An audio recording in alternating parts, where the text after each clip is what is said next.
Salve Maria. Quando nós falamos sobre esse tema, o inferno, há muitas incompreensões e podem haver várias questões que não podem ser bem pontuadas. Primeiro, o inferno existe, sim ou não? Sim.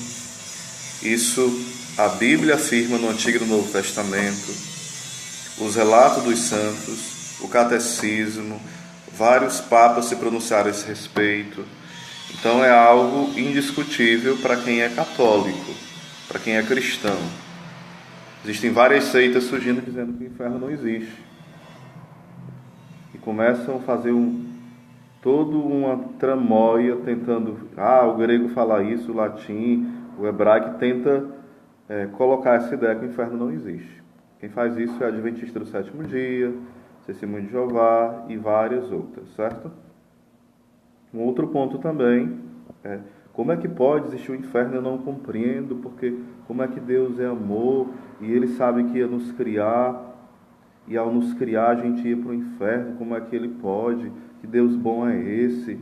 Que Deus incoerente é esse? Irmãos, o inferno não é a questão de Deus querer mandar alguém para lá.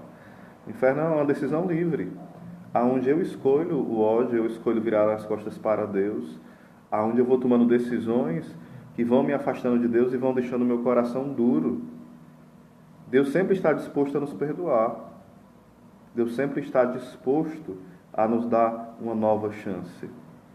Porém, não é natural e não é correto e nunca vai dar certo. Imagine essa situação. Se você é alérgico a alguma coisa, algum tipo de comida, você não vai se aproximar dela. Se você se aproximar, não vai fazer bem. Então, como é que eu passo a minha vida inteira tendo alergia à santidade, alergia ao céu, alergia àquilo que é bom, àquilo que é a vontade de Deus, e eu vou para o céu? Se eu passo a minha vida toda rejeitando aquilo que é santo, aquilo que é sadio para a minha alma. Oséias, mas Deus não pode intervir na hora da morte? Claro que pode. O caso do ladrão lá na cruz é um exemplo disso. Mas muitas vezes Deus envia sua graça durante a vida e nós rejeitamos. Então a gente vai se acostumando a rejeitar a graça de Deus. E na hora da morte vai continuar rejeitando muitas vezes. Infelizmente. Tinha um ladrão do lado e tinha um outro ladrão do outro lado de Jesus. Ambos passavam pela mesma situação, mas tinham histórias de vida diferentes, tinham uma docilidade de coração diferente, o outro nem docilidade tinha uma dureza, tinha raiva, blasfemava contra Jesus. Muitas vezes nós começamos, mas não vamos pregar mais sobre o inferno porque isso é algo ultrapassado. Não, os santos não são ultrapassados. E nem aquilo que eles escreveram. Claro que foi escrito dentro de um contexto, para determinadas pessoas, mas que serve de um proveito espiritual para nós. Então vamos ter cuidado com esses discursos muito cheios de amor, porque esse amor muitas vezes não é verdadeiro e nos afasta do verdadeiro amor. Quando nós desvalorizamos a luta pela santidade. A busca pela santidade é algo que exige de nós, muitas vezes, muita renúncia. Muitas vezes não, sempre, muita renúncia. É um caminho feliz, sim. É um caminho alegre, sim. É um caminho de paz, sim. Mas é um caminho de combate. E nesse combate, muitas vezes, nós vamos nos ferir, nós vamos desanimar um pouco, nós vamos cair. E é preciso clamar a graça de Deus para levantar. Custa muito. Custou o sangue de Cristo a nossa salvação. Nós precisamos, ao receber um presente, valorizar. A salvação já nos foi dada, é como se fosse um cofre, e a pessoa tem lá o cofre e ela joga a chave fora. A igreja tem essa chave. A chave onde abre os sacramentos para nós, pelo batismo, pela confissão, pela Eucaristia.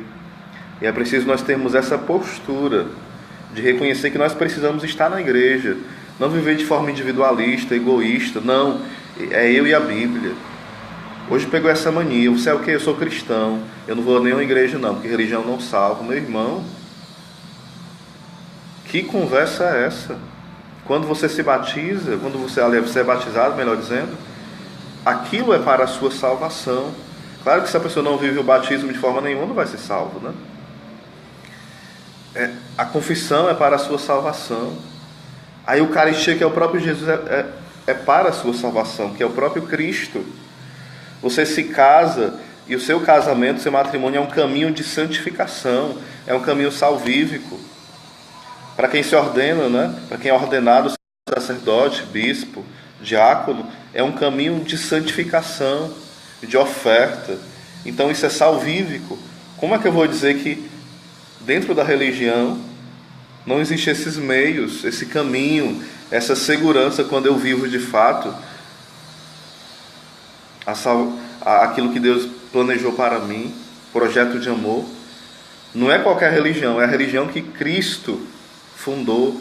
Quando ele fala em Mateus 16:13, Pedro, tu és pedra, e sobre esta pedra edificarei a minha igreja, e as portas do inferno não prevalecerão contra ela.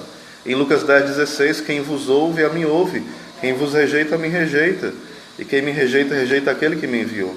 Em 1 Timóteo 3,15, aonde fala que a igreja é a coluna e sustentáculo da verdade. Quando nós olhamos também para Mateus 18, aonde fala lá da importância da igreja, de corrigir, de ensinar. Quando nós olhamos para São Paulo falando sobre a igreja, em 1 Coríntios 13, 1 Coríntios 12, 14, fala lá do corpo místico de Cristo, dos vários dons. Meus irmãos, em inúmeras passagens da Bíblia, a gente poderia ver essa beleza da igreja. É preciso estar nela. É preciso estar não de forma externa somente, mas é preciso estar de todo o coração. Porque muitas vezes nós podemos estar na igreja no sentido físico e não estar com a alma, não estar com o coração. É o sentire com eclésia, sentir com a igreja. Não é escolher o que eu vou acreditar, não é escolher o que eu vou viver. Há tantas pessoas que se escandalizam quando eu vou para as pregações e eu toco em pontos bem fortes, como que é pecado a questão de você ficar, é pecado você usar anticoncepcional. É claro que existem casos que o bispo tem que acompanhar, são casos delicados, né? Ou alguns padres têm que acompanhar, mas no geral praticamente não existe justificativa. Lembro, faço essa pequena exceção onde o bispo tem que acompanhar esse caso. Por exemplo, a pessoa tem uma doença e não há uma outra forma de tratamento. Às vezes há, mas o médico diz que não há, né? Alguns médicos. Mas digamos que não tenha. Então é preciso um acompanhamento e uma direção espiritual para isso, né? Mas os anticoncepcionais, o Beato Paulo VI, que vai ser canonizado, se Deus quiser, esse ano, ele fez a Humanae Vitae, a vida humana, e ele foi totalmente desobedecido. Houve uma desobediência quase geral, e até hoje, né, há essa desobediência. As pessoas usam anticoncepcional como se não fizesse mal nenhum para a saúde, como se não fosse pecado, como se fosse a coisa mais cristã do mundo. Quando você casa, quem é casado, lá está perguntando se você é aberto aos filhos que Deus quer te dar. Você fala que sim. Você quer mentir para Deus? Não, mas eu tenho medo. Não, mas pare demais. O seu sim seja sim, o seu não seja não. Nós não podemos viver em cima do muro. Os nossos medos existem para serem vencidos, para serem ofertas de amor ao Senhor. Os medos não são mal, mas os medos devem ser uma prova que eles não podem nos paralisar. 366 vezes na Bíblia tem: não tenhas medo, não tenhas medo. São 366 vezes porque o ano são 366 vezes porque o ano são 365 dias. E Deus deixa um dia a mais para o ano bissexto, que são 366 dias. Então a gente deve estar profundamente ligado neste amor. A palavra religião quer dizer também religarium, ou seja, tornar o homem novamente unido a Deus. E é Jesus que fez isso quando se fez carne e habitou entre nós. É isso que ele fez quando morreu na cruz e ressuscitou.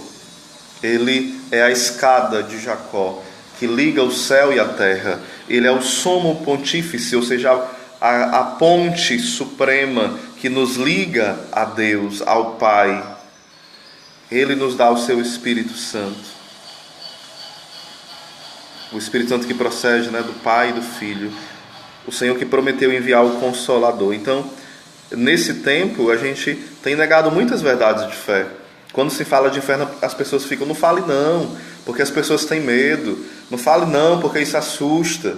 Meus irmãos, o Monsenhor de Ségur, em o seu livro prefaciado pelo Papa Bento XV, um grande Papa, ele fala que a pregação sobre o inferno é um grande missionário, uma pregação missionária da salvação. Ou seja, quando se prega sobre o inferno da forma certa, não acusando as pessoas, não julgando, não de forma presunçosa, mas como a igreja ensina, isso é salvífico. Precisa haver em nós esse temor sadio, esse temor santo. Não é um temor de desespero, não é um temor de desconfiança, é um temor sadio, é um temor santo. Eu poderia indicar vários livros para você, entre eles eu indico o livro do Monsenhor de Ségur, O Inferno Existe, e também esse livro do Dom Henrique Soares, sobre escatologia, que fala sobre o céu, sobre o inferno, purgatório, juízo final, juízo particular, e vários outros livros, aliás, vários outros temas, sobre a escatologia, tá bom?